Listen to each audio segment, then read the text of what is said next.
સુંદરી, તું પણ અમારી પટરાણી બની જા. તારી તપસ્યા છોડી દે અટાણે. અરે બાળકો, આ શું? મારી તપસ્યા શા માટે ભંગ કરાવી? તમે જાણતા નથી કેવડું મોટું પાપ કર્યું છે તમે, ને આના માટે તમને મૃત્યુ દંડ પણ મળી શકે.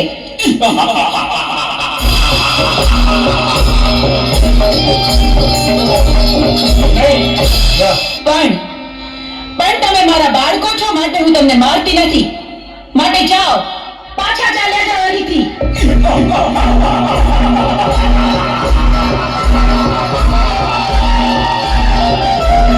અરે સુંદરી, અમે તને પટરાણી બનાવવા આવ્યા છીએ. શું કહ્યું? સાક્ષાત શક્તિનું સ્વરૂપ, મને આદ્ય શક્તિને તમે પટરાણી બનાવશો? હા, અમે તને પટરાણી બનાવવા આવ્યા છીએ. તમે શું બોલો છો એનું ભાન નથી તમને. અમે ભાનમાં જ છીએ. પણ આવું અધમ કૃત્ય કરવાનો વિચાર તમને આવ્યો છે, એની સજા તમારે ભોગવવી પડશે.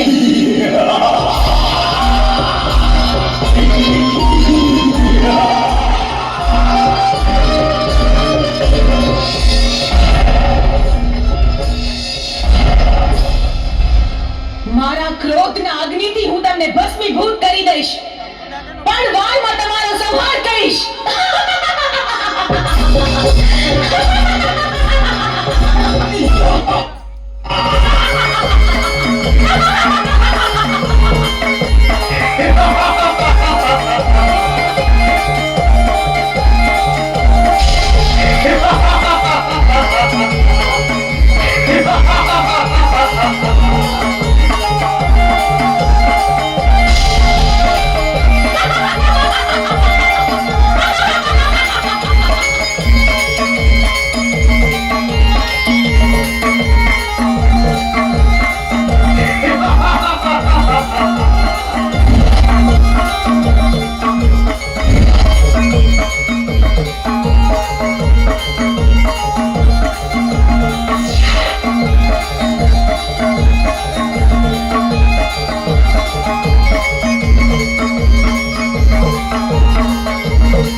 તમે મહાદેવ, આમ મારા રસ્તા પર આડા સુવાનું કારણ શું?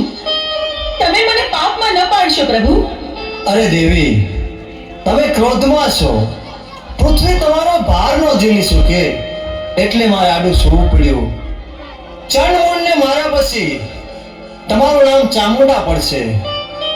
પંચાળની ધરતી ઉપર જાઓ, શક્તિ ધૂળ લઈ અને ડુંગર બનાવો, એની ઉપર તમારા બેસણા કરો. દુખિયા તમારા પારે આવશે, એના દુઃખ મટાડજો. ભલે પ્રભુ, જેવી તમારી આજ્ઞા. આપે કહ્યું તે જ પ્રમાણે થશે. ચોટીલા ડુંગરે બિરાજમાન થઈને હું દુખિયાના દુઃખ મટાડીશ.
માયાવી રાક્ષસ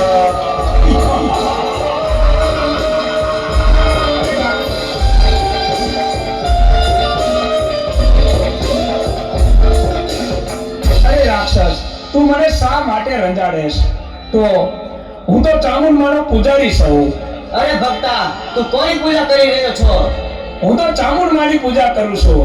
એની પૂજા છોડી દે અને મારી પૂજા કર. અરે તારી પૂજા શા માટે કરું? હું તો તો યુદ્ધ કરવા તૈયાર થઈ જા. અરે હું તો બ્રાહ્મણ છું, યુદ્ધ કઈ રીતે કરી શકું? મને બચાવો. તો તું નહીં બચે આજે. અરે મને મારી ચામુંડમાં બતાવજે. તને કોઈ નહીં બચાવે અરે આજે. મને બચાવશે મા ચામુંડા.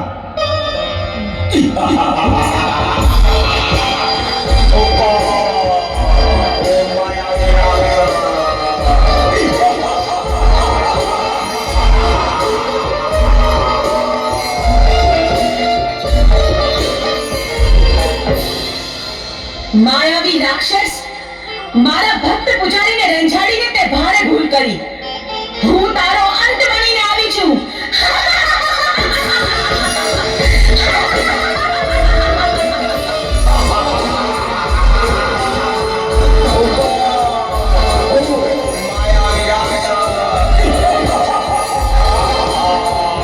લે અમારું દીશું.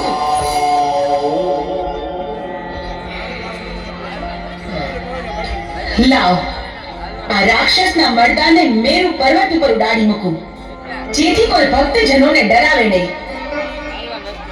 અને હવે 6 મહિનાની નિદ્રા લઈ હું સુષુપ્તાવસ્થામાં પ્રવેશ કરું છું.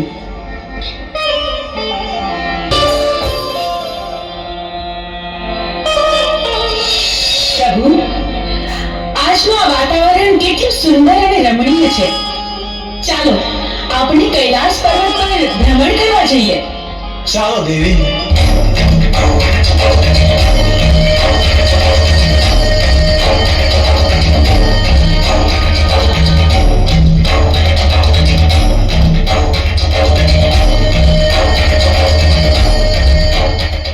અરે પ્રભુ, આ હાડપિંજર કોનું હશે? અરે દેવી, એ સોરી જેવી વાત એ જાણવાની કોઈ જરૂર નથી. પણ પ્રભુ, મારી વિનંતી છે કે તમે આ હાડપિંજરને સજીવન કરો. એના બૈરી છોકરા ઘરે એની વાટ જોતા હશે પ્રભુ. અરે દેવી, આવા હાર્ટ પીધા તો અનેક આવે. આવા સજીવન કરવા રહેશું તો કોઈ પાર નહીં આવે દેવી. પ્રભુ, તમારે મારી વિનંતી માન્ય રાખવી જ પડશે અને આને સજીવન કરવું જ પડશે. જો તમે આને સજીવન નહીં કરો તો પીળી પાંખની ભમરી બનીને જટામાં ઘૂસી જઈશ. આ મારી હઠ છે પ્રભુ. દેવી હઠ લીધી છે. સ્ત્રી હઠ, બાળક હઠ. હઠ લે એટલે એને સજીવન કરવો પડશે. તો ભસ્મ કણકણ અમીના કૂપ લઈ સજીવન કરું.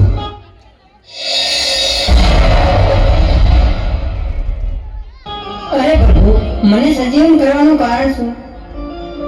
અરે સજીવન કરવાનું કારણ એટલું કે દેવે હઠ લીધી છે. તારે હવે પોચો ચાલવા જવાનું. અરે પ્રભુ, મારું નામ શું?